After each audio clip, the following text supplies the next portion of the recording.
Imaginez un pays vaste, bordé de forêts infinies, de lacs scintillants et de montagnes imposantes.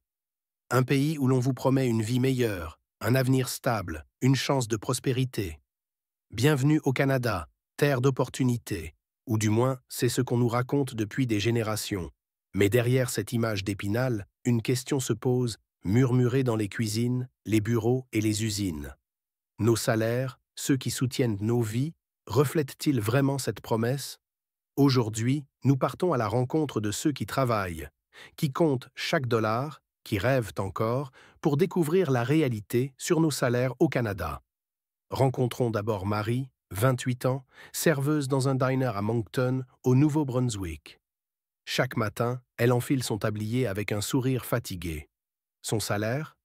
15 dollars de l'heure, le minimum dans sa province depuis 2024.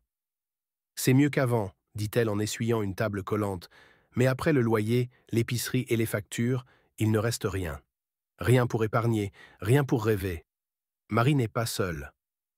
En 2025, le salaire minimum varie d'une province à l'autre. 15,55 $ en Colombie-Britannique, 16,75 $ en Ontario, mais partout, le même refrain.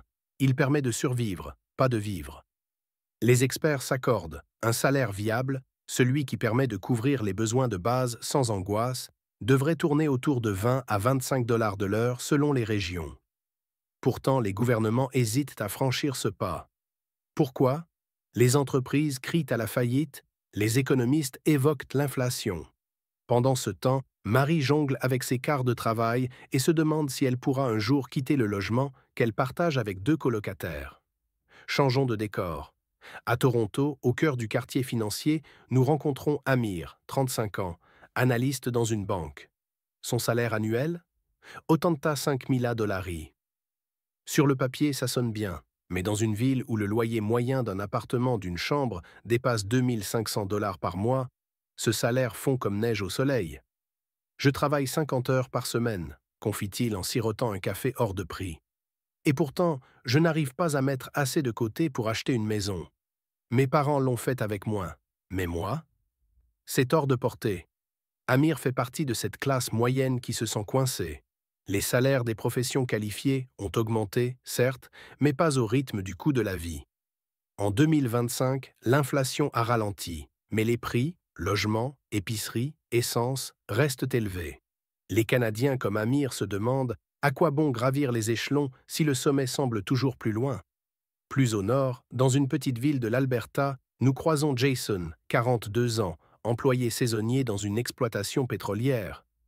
Autrefois, le pétrole faisait des millionnaires dans cette région. Aujourd'hui, Jason enchaîne les contrats temporaires, payés 22 dollars de l'heure quand il a de la chance. On te promet un gros chèque, dit-il en regardant ses bottes usées, mais entre les périodes sans boulot et les impôts, je suis toujours à découvert. Les travailleurs précaires comme Jason, livreurs, employés d'entrepôt, saisonniers, sont le moteur invisible de l'économie canadienne. Pourtant, leurs salaires stagnent, et les avantages sociaux comme les assurances ou les congés payés sont rares. Pendant ce temps, les PDG des grandes entreprises empochent des bonus records.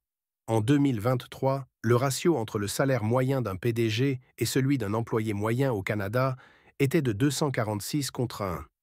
Un fossé qui ne fait que s'élargir. Mais la réalité des salaires, ce n'est pas qu'une question de chiffres. C'est aussi une question d'identité. Prenons Sarah, ingénieure à Vancouver.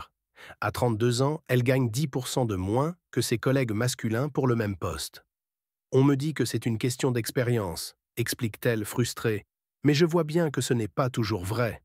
L'écart salarial entre hommes et femmes persiste en 2025. Les femmes gagnent en moyenne 89 cents pour chaque dollar gagné par un homme. Et ce n'est pas tout. Les travailleurs autochtones, les immigrants récents, les minorités visibles font face à des barrières encore plus hautes. À Montréal, Amina, arrivée du Maroc il y a 5 ans, travaille comme caissière malgré son diplôme en comptabilité. On me dit que mon expérience ne compte pas ici, soupire-t-elle. Son salaire? 15 dollars de l'heure, loin de ce qu'elle espérait en posant le pied au Canada. Entrons maintenant dans un hôpital de Winnipeg où nous rencontrons Clara, infirmière autorisée depuis 10 ans. Avec un salaire annuel moyen de 85 000 $ en 2025, elle pourrait sembler bien lotie. Mais Clara travaille 12 heures par jour, souvent sans pause, pour répondre à une demande croissante. Selon Statistique Canada, le secteur de la santé emploie plus de 1 500 000 personnes et les salaires dans ce domaine ont augmenté de 8% entre 2020 et 2025. Pourtant, avec une population vieillissante et des pénuries de personnel, Clara se sent au bord de l'épuisement. Les médecins, eux, gagnent en moyenne 250 000 $ par an, mais les aides-soignants, essentiels au système, plafonnent à 40 000 $. Dans ce secteur vital, les salaires reflètent une hiérarchie brutale où les héros du quotidien peinent encore à joindre les deux bouts. À Vancouver, bastion de la technologie, nous rencontrons Raj, développeur de logiciels. À 30 ans, il gagne 110 000 $ par an, un salaire en hausse de 15% depuis 2022 selon les données du secteur. La technologie est en plein essor. En 2025, elle représente plus de 800 000 emplois au Canada, avec des postes comme les analystes en cybersécurité ou les experts en intelligence artificielle qui atteignent des salaires moyens de 130 000 $. Mais cet Eldorado n'est pas pour tous. Les techniciens de support informatique, par exemple, gagnent à peine 50 000 $ et les emplois d'entrée exigent souvent des compétences pointues. Raj le sait, c'est un secteur où tu prospères, où tu restes à la traîne. Dans les champs de la Saskatchewan, nous trouvons Miguel, ouvrier agricole immigrant. Payé 18 $ de l'heure, il récolte le blé qui nourrit le pays. L'agriculture emploie environ 270 000 personnes en 2025. Mais les salaires moyens stagnent à 42 000 $ par an, malgré une augmentation de 5% depuis 2020. Les superviseurs agricoles, eux, atteignent 60 000 $, mais pour les travailleurs comme Miguel, souvent temporaires, les conditions sont rudes et les perspectives limitées. Avec la mécanisation croissante, l'agriculture reste essentielle, mais elle ne récompense pas toujours ceux qui la font vivre. À Calgary, Ahmed, charpentier, gagne 70 000 $ par an. Le secteur de la construction, qui emploie plus de 1,4 million de Canadiens en 2025, voit ses salaires grimper de 10% depuis 2020, portés par la crise du logement et les projets d'infrastructure. Les gestionnaires de projets touchent en moyenne 100 000 $, mais les ouvriers non qualifiés, comme les aides sur les chantiers, plafonnent à 38 000 $. Ahmed aime son métier, mais il sait que les longues heures et les risques physiques ne sont pas toujours compensés. On bâtit le Canada, dit-il, mais parfois on se sent oublié. Sur une autoroute de l'Ontario, nous suivons Lisa, chauffeuse de camion. Avec un salaire moyen de 65 000 $ par an, elle fait partie des 300 000 travailleurs du transport en 2025.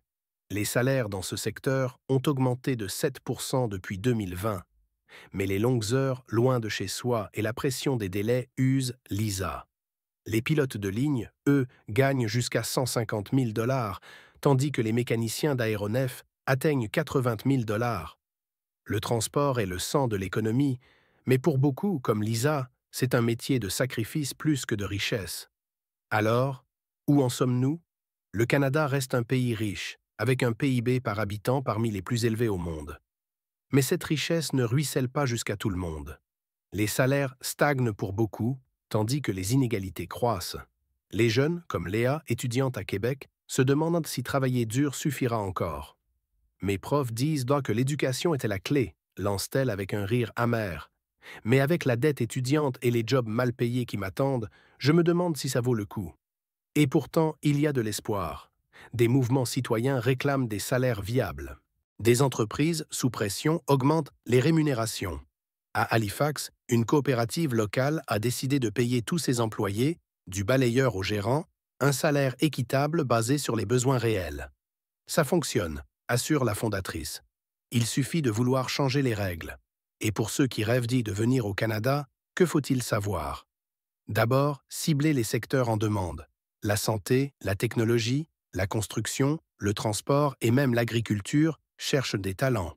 Une infirmière ou un développeur peut trouver sa place rapidement, mais renseignez-vous sur les salaires réels et le coût de la vie dans la région visée. Deuxièmement, investissez dans vos compétences. Apprenez l'anglais ou le français. Obtenez des certifications reconnues ici, comme un permis de conduire commercial ou un diplôme en soins de santé. Troisièmement, soyez prêt à commencer modestement. Beaucoup d'immigrants, comme Amina, débutent dans des emplois en deçà de leur qualification, mais avec persévérance, les portes s'ouvrent.